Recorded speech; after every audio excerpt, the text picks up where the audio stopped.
Welcome to the Menu Planning Learning Module, developed by Vatan Paras Nutritional Epidemiology Lab at the University of Saskatchewan's College of Pharmacy and Nutrition. Thank you to the Public Health Nutritionists of Saskatchewan for providing valuable feedback. This learning module was developed for use by Healthy Start, Départ, Santé. We would like to acknowledge our partners, the Réseau Santé and Français de la Saskatchewan, the Government of Saskatchewan Ministry of Education and Ministry of Health, and the Centre de Formation Médicale du Nouveau-Brunswick. Thank you very much to our funders, Community Initiative Fund and Nutrien. This learning module will provide staff at early learning facilities an overview on how to plan a healthy cycle menu for early years children. This module is based on Canada's Food Guide. To access Canada's Food Guide, visit the following link. At the end of this learning module, you will be able to plan cycle menus, tell when a food is a food to limit and make healthy snacks, make healthy choices by reading ingredient lists and nutrition facts tables. Plan healthy meals as per your budget. A cycle menu is made for a certain length of time before it can be repeated. An ideal cycle menu is mainly 4 weeks long, provides a variety of food, offers children food with different colors, textures, and shapes, and is repeated 3 times per each of the 4 seasons. Seasonal menus let you use fresh vegetables and fruit for the season, offer children different and new foods, can be less expensive, and let you talk about farming and gardening. Try talking to children about where food comes from and how it is grown. This table shows us seasonal vegetables and fruit in Saskatchewan. Other considerations for cycle menus include adjusting menus for cultural reasons. For example, vegetarian, halal, or kosher needs. Include details on posted menus so parents know what their children are being offered and menus can be reviewed. Leave room on planned menus to be flexible in case food is unavailable or on sale. Substitute items from the same food groups. This next section covers what it means to offer children a healthy eating environment. It is important to be mindful of our eating habits. Children should be allowed plenty of time to eat. For example, if needed, 20 to 30 minutes for a meal and 15 to 20 minutes for a snack. When we take time to eat, it allows us to enjoy our food. It also helps us listen to our hunger cues and to know when we are full so we do not eat too much.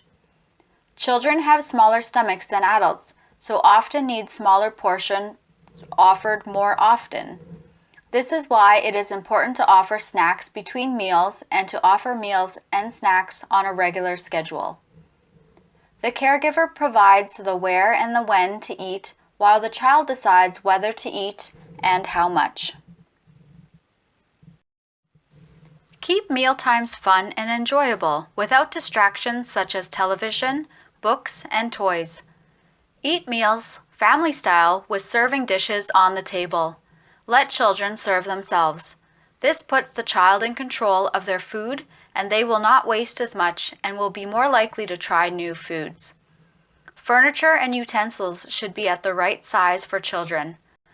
Follow the link for a short video on healthy eating environments. Children look up to adults. Caregivers should be encouraged to sit and eat with children at a table and model healthy behaviors. Talk to children about their day. Talk positively about the food. Children should not be pressured to eat specific kinds or amounts of food or some foods before others. This can result in a negative relationship with food and eating. Do not use food to calm a child as a reward or punishment. This can alter their view of food and could lead the children eating based on their mood instead of hunger. Let's go through an activity to promote a positive relationship with food and eating. It will be important to keep in mind the division of responsibility, whereby adults provide what to eat, the where and the when, and children decide whether to eat and how much. Jillian asked for more bread, but you notice she did not eat her vegetables. What is the best way to respond to this situation? Let Jillian have more bread if everyone has already had a first helping and there is enough for her to have seconds.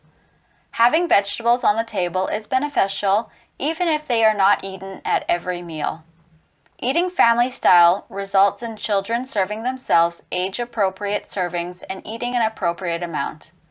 They also end up trying new foods more quickly if they see others eating and enjoying those foods.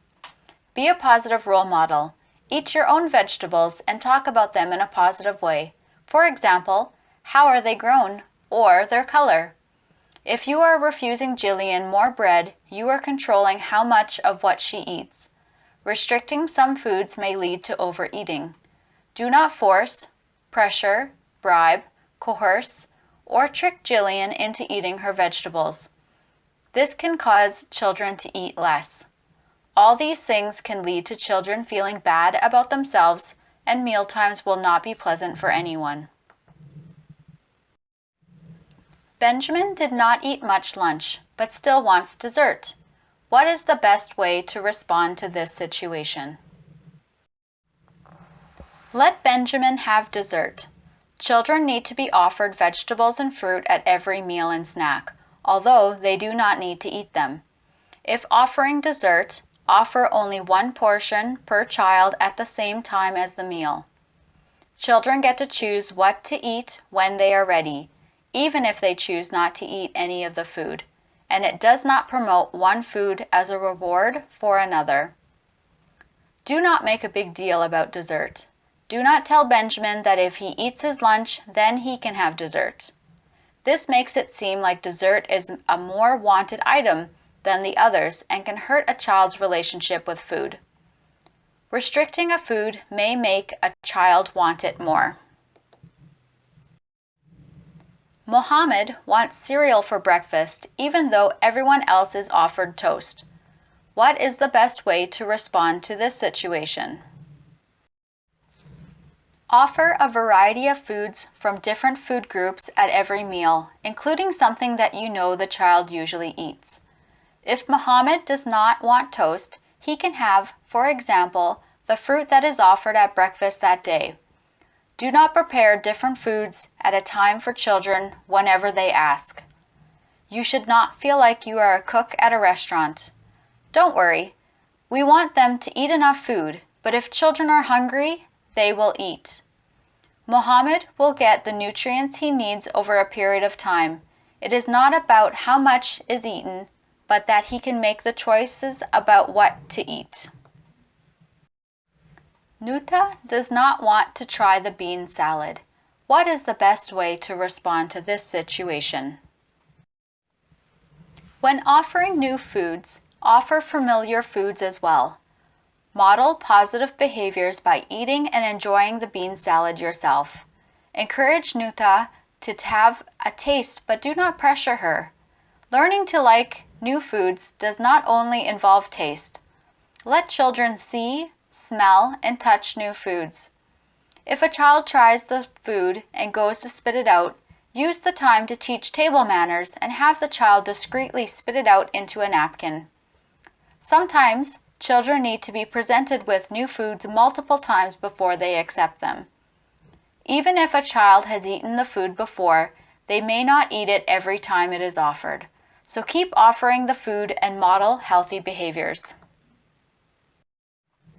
Involving children in food preparation. Make children feel part of the team by involving them in food preparation, which increases their willingness to try new foods and builds their food handling skills. We have included a table of examples of age-appropriate food preparation tasks for children. Children 2 years of age can scrub vegetables and fruit, rinse and tear lettuce greens, wipe tabletops, and break broccoli into flowerets.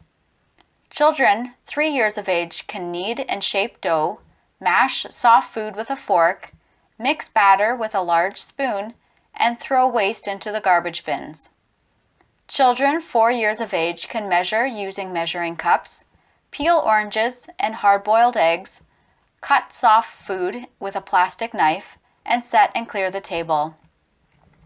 Children 5 years of age can grate food with a plastic grater, scoop seeds out of a pumpkin, shell peas, and wash dishes. This next section covers information from Canada's Food Guide. You may follow the link below for more information.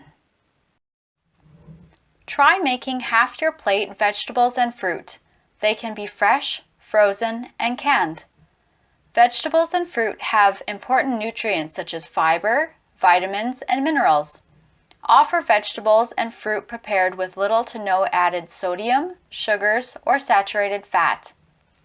Offer a variety, including different textures, colors, and shapes. Whole grain foods have important nutrients such as fiber, vitamins, and minerals. Offer products that have little to no added sodium, sugars, or saturated fat. Read the ingredients to make sure the words whole grain are part of the first ingredients. Offer a variety of products, for example, whole grain pasta, brown rice, whole grain baked bannock, and whole grain chapati. Protein foods have important nutrients such as protein, vitamins, and minerals. Offer protein foods that come from plants more often such as beans, lentils, and tofu. Plant-based protein foods can have more fiber and less saturated fat, which is good for your heart. Offer protein foods prepared with little to no added sodium, sugars, or saturated fat. Prepare protein foods using healthier cooking methods like baking, grilling, roasting, and poaching. Healthy cooking methods include baking, grilling, broiling, roasting, steaming, stir-frying, and sautéing. Time-saving tools can include a slow cooker, blender, chopper, and meal planning ahead of time. Healthy tips would be to keep vegetables and fruit cleaned and cut up for easy to grab healthy snacks. Add herbs and low or no sodium spices. Frozen and canned legumes, vegetables, and fruit are easy, nutritious options. Choose those lower in sodium, sugars, and saturated fats. Drinking water is important for your health, satisfies thirst, and keeps you hydrated. Try adding fruit or herbs or spices. Other healthy drink options include white milk, particularly unsweetened lower fat milk, or unsweetened fortified plant-based beverages. For children under 2 years of age, the World Health Organization recommends exclusive breastfeeding from birth to 6 months of age and continued breastfeeding with appropriate complementary food for up to 2 years or beyond. To reduce the risk of iron deficiency, cow milk is not recommended for older infants before 9 to 12 months of age. For children 2 years of age and older, offer unsweetened fluid milk or fortified soy beverage at least twice a day. You may come across children with lactose intolerance. Lactose is a sugar found in milk products. Lactose intolerance is when your body does not produce enough lactase enzyme to break down that type of sugar. This can result in gas, bloating, nausea, cramps, diarrhea, and weight loss for children. For children with lactose intolerance, try lactose-free milk or fortified soy beverages if they are above the age of 2 years. People with lactose intolerance can often still have hard cheeses and yogurt. Make sure children keep getting nutrients found in milk, such as calcium and vitamin D. Dark green leafy vegetables such as romaine lettuce and spinach have lots of calcium. Fatty fish such as tuna and salmon are high in vitamin D. Highly processed foods are also referred to as foods to limit. Highly processed foods and drinks are higher in sodium, sugar, and saturated fats. Eating too much of these foods can increase your risk of chronic disease. Limit highly processed foods by eating them less often, in smaller amounts, or replacing them with healthier options. If offered, foods to limit should be offered in addition to foods from Canada's Food Guide. Some examples of foods to limit include French fries and other fried vegetables, pickles and other pickled vegetables, high sodium soups, vegetables with high fat cream sauces, fruit drinks, cocktails and punches, real fruit gummies, fruit crisp and pies, processed cheese products including slices and spreads, pudding cups, milkshakes, ice creams, and frozen yogurt, chips, graham crackers and wafers, cookies, cakes, donuts, fried bread, fried bannock, sweetened cereal, microwave popcorn, granola bars, deep-fried battered fish, deep-fried meat, corn dogs, bacon, chicken nuggets, fingers, and patties, and processed meat including hot dogs, sausages, and some sandwich meats. Let's talk about snacks. The early years are a developmental stage where sufficient amount of nutrients and energy are required. Offer 3 meals each day and snacks in between because children's stomachs are small and cannot hold a lot of food at one time. Snacks should be at regular times, provided 1.5 to 2 hours before or after meals, so as not to ruin their appetites before meal times. To make snacks, mix and match items from the food groups below. Always include vegetables and fruit. We will now have an activity. We will practice placing the following food items in the correct category: vegetables and fruit, whole grains, protein foods, or foods to limit. Here is our first example. Place each item in the correct category: vegetables and fruit, whole grains, protein foods, or foods to limit. You should have found that spinach and corn belong in the vegetables and fruit category, whole grain, low sugar cereal is a whole grain, and milk belongs with the protein foods. Granola bars and chicken strips are foods to limit. Place each item in the correct category: vegetables and fruit, whole grains, protein foods, or foods to limit. You should have found that guava and potato belong to the vegetables and fruit category, while whole grain baked bannock is a whole grain, and fortified soy beverage and peanut butter are protein foods. Graham crackers are considered a cookie, and so are a food to limit. Place each item in the correct category: vegetables and fruit, whole grains, protein foods, or foods to limit. Papaya and okra are categorized as vegetables and fruit, while yogurt and eggs are protein foods. Hot dogs and cheese slices are processed, and so are foods to limit. Place each item in the correct category: vegetables and fruit, whole grains, protein foods, or foods to limit. Muffins and loaves may be whole grains if made with whole grain products. Careful, some muffins and loaves, mainly those we buy from stores and restaurants, can be high in sugar and are foods to limit. Consider making your own with whole grain flour and low amounts of sugar. The other items, including breakfast cookies, Kids Health Bar, croissant, and Fruity O's cereals, are all foods to limit. We have to be careful with these because, to sell things, some companies use fancy words to make us think they are healthy. A breakfast cookie is still a cookie, and a Kids Health Bar is still a granola bar. These things are high in sugar and are foods to limit.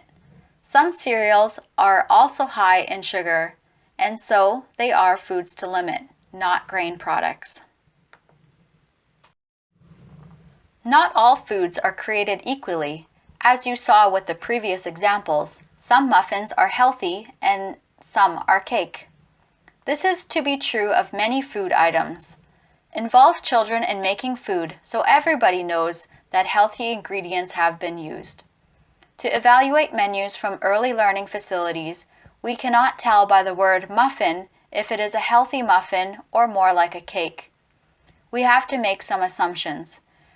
We follow Canada's Food Guide and this learning module when assessing if a food item on a menu is a food to limit. We will consider all cookies, including graham wafers, and all granola bars to be foods to limit. For your reference, we have included a list of common metric conversions for recipe planning.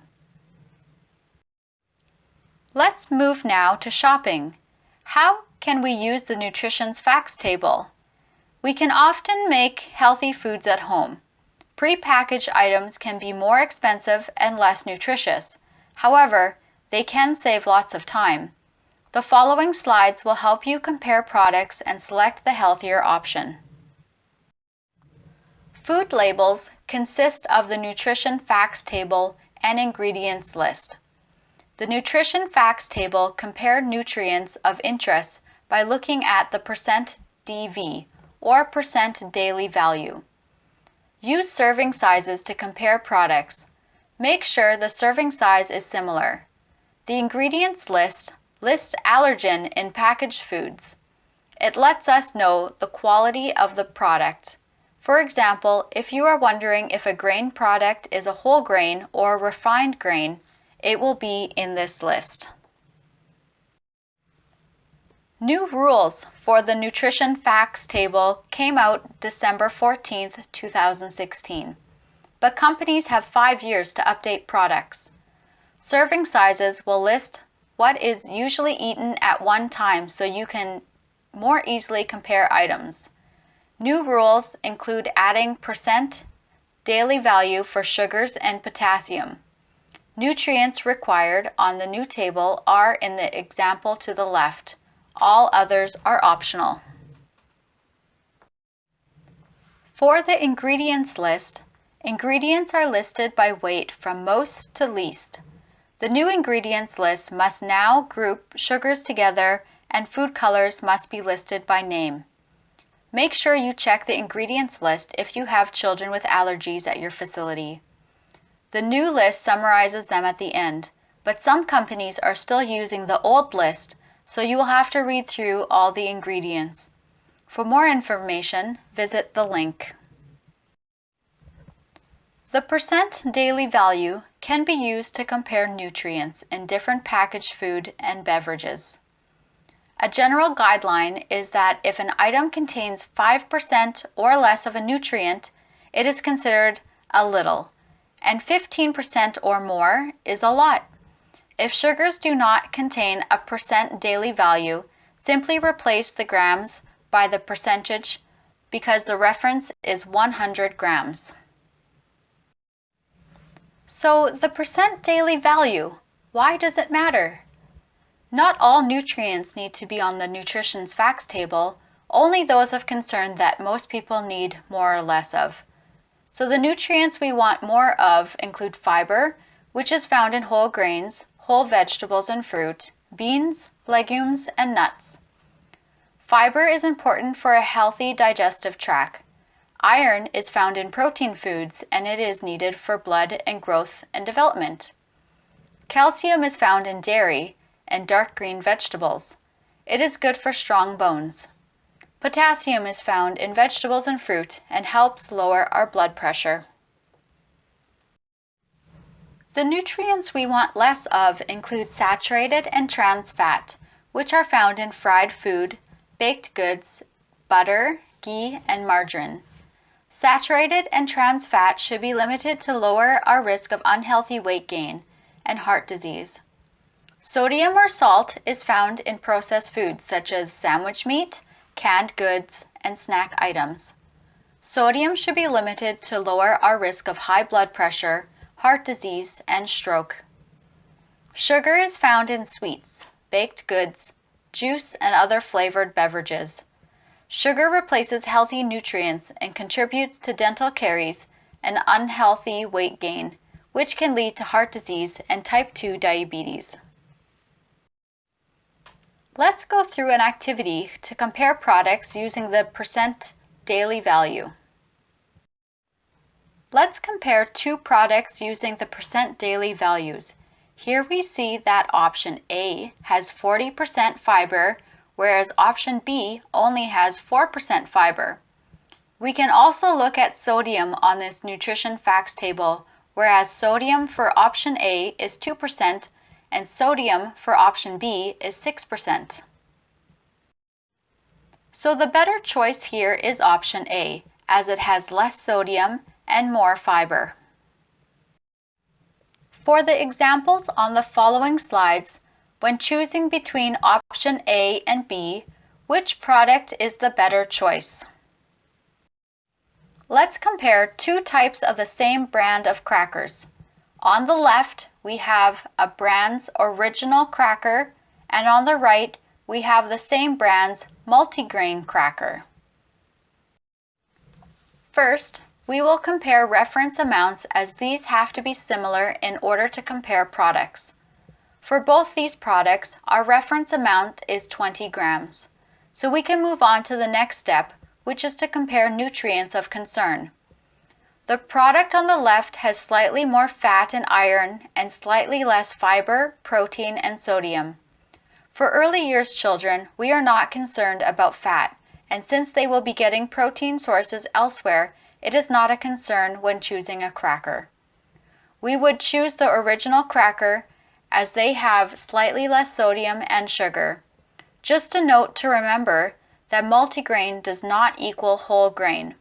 Multigrain means different kinds of grains combined in one product. They can still be refined and sometimes they can be whole grain. We must look at the ingredients list to see if the term whole grain is present. Neither of these products are whole grain. The next products we look at are yogurts. So we will compare the same brand's vanilla and plain yogurt. So go ahead and take a look at the nutrition facts table, and once you make your decision as to which one is better choice, go to the next slide for our answer. First, we will compare our reference amounts, which are both 175 grams. So now we can compare the nutrients. We see that the amount of sugars in the flavored yogurt are almost twice that of the plain yogurt. Therefore, we would choose the plain yogurt. You can serve plain yogurt with fresh or frozen fruit for a naturally sweeter taste. Now, let's compare our choices for cookies. At first glance, the cream-filled biscuit appears to have similar values to the arrowroot biscuit for fat, fiber, sugars, and even sodium. But have you noticed the serving sizes? They differ. Pause the webinar here if you want to have a look at the calculation to find comparable serving sizes. Here are the nutrition facts table for the arrowroot cookie and the cream-filled cookie with similar serving sizes. Notice that the fats and sugars for the arrowroot cookies are considerably lower. When comparing canned vegetables, we want to choose those that are lower in sodium. This might be on the front of the product's label with the words low sodium or no added salt, or you may have to read the nutrition facts tables. Just a note to rinse canned vegetables and beans before preparing and eating them to remove excess sodium. Let's go through some budgeting tips. First, we want to start with menu planning. Start by planning meals around leftovers and food you already have to prevent waste. When grocery shopping, Keep to the outside edges of the grocery store to avoid prepackaged items, which can be less nutritious and more expensive. Bring a list to the grocery store and stick to it. Only swap out items if they are from the same food group and you can get a better deal. Meat can be expensive, so try choosing meat alternatives as they are nutritious and affordable options. Buy in bulk if possible, but make sure you have enough time to use it before it goes bad. Choose generic instead of brand name products. Look at flyers and coupons ahead of time. Grow your own vegetables when possible. Here is an example of a cost comparison for two different cereals. When calculating the price, it is a good practice to find the cost per kilogram so that you can compare different brands easily. In this example, the bran flakes is only slightly less by 10 cents per kilogram. You can compare cost by weight or volume. In most supermarkets, the price label on the shelf indicates the cost per 100 grams. Let's do another cost comparison, this time with yogurt with packages of different sizes. To do this calculation, we need to divide the cost by the weight to find which option is the better deal. Let's do one more cost comparison, this time with bell peppers. If a 4-pack is $3.99 each for a 1-pound bag, but an individual pepper is $3.79 per pound, it is still a better deal to buy bell peppers individually. Be aware of food marketing. Food and beverage marketing is advertisements or ads that try to get people to buy products.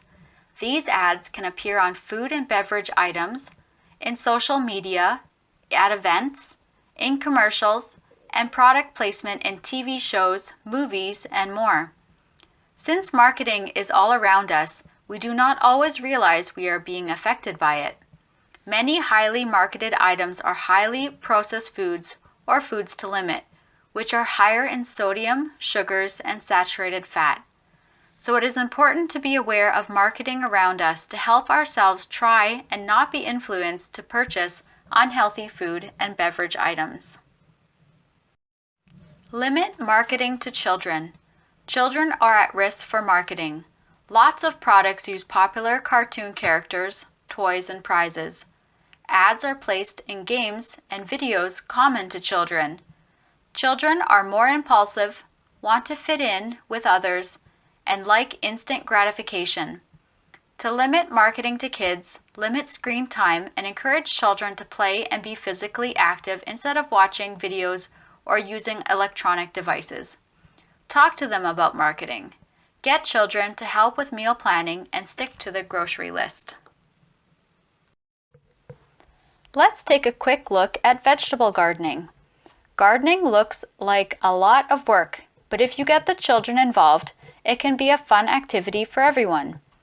Involve children by letting them help decide what types of vegetables to plant, teach them how a plant grows from a seed, and letting them turn the soil with small garden tools and pick the weeds. Some seeds need to be started inside, then moved outside. You can also buy plants that have already started to grow. If you are new to gardening, start small with one raised bed, for example, or one pot. Ask your community dietitian, local farmer, or parent volunteer for gardening advice to find out if there is a seed exchange near you and if there is any funding you can apply for. Watch the video at the following link to see the benefits of involving children in gardening. Let's review this gardening calendar to help us with planning a garden.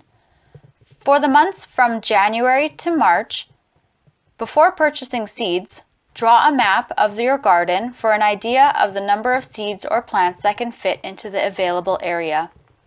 Draw in anything, for example garages, that might cast shade on the plants to determine the ideal location for plants. Next, order and purchase seeds to be planted during spring. Then, from April to the beginning of June, purchase additional soil and seeds if required. Clean the area from last season's debris. At the end of May or beginning of June, after the danger of frost is over, then you can plant your seeds. In June and July, water 1 inch per week during dry periods and weed regularly. Monitor for insects and infections. At the end of July or beginning of August, you may consider planting another set of quick-growing vegetables such as lettuce and radishes. From August to September, it is time to harvest your vegetables. Clean and store them depending on the type of vegetables, typically in a clean, dry, and cold place. Then prepare your garden for next spring. Consult the following resources for examples of healthy, kid-friendly recipes. We covered a lot of information in this learning module, so remember, do not try to make a lot of changes at once. Change takes time. Start by making small changes, otherwise you and the children will be overwhelmed. For example, when offering new food to children, it is still important to offer a familiar food as well. Another example is that if you have not gardened before, start with a small plant or bed of herbs indoors. Or start with planting only one type of plant, such as carrots, and see how you do with that. Hopefully you and the children will be motivated to add a second vegetable the next time. Thank you for participating in this menu planning learning module. Hopefully it has given you a good overview of menu planning for early learning facilities.